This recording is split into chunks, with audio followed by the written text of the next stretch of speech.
Hey everyone! In this video, I'll show you how to create multi-page reports in Looker Studio, and it's step by step. Simple to follow and fully updated for 2026.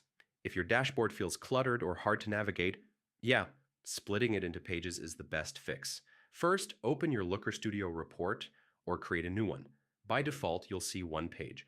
To add more pages, go to the top menu, click Page, then select New Page.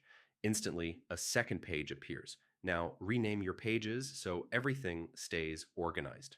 Click Page, choose Rename Page, and give it a clear name like Overview, Traffic, Sales, or Performance.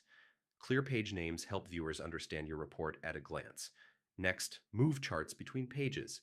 Click any chart, copy it, switch to another page, and paste it there. You can also rebuild charts per page if you want more focused insights. Think one topic per page, don't overload it. Use page navigation wisely. Looker Studio automatically shows page tabs at the top.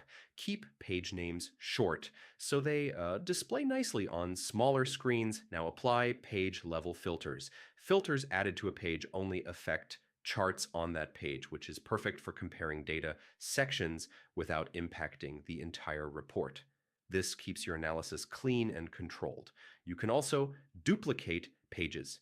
Click Page, then Duplicate Page to reuse layouts and styles. This saves time and keeps your design consistent, which honestly looks more professional. Before sharing, review the full report in View mode. Click through each page, check loading speed, and confirm charts match the page topic. Small tweaks here make a big difference. And that's it. By using multiple pages, clear naming, focused charts, and page level filters, you can create clean, professional Looker Studio reports that are easy to explore.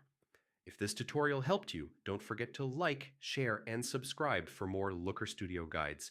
Thanks for watching, and I'll see you in the next one.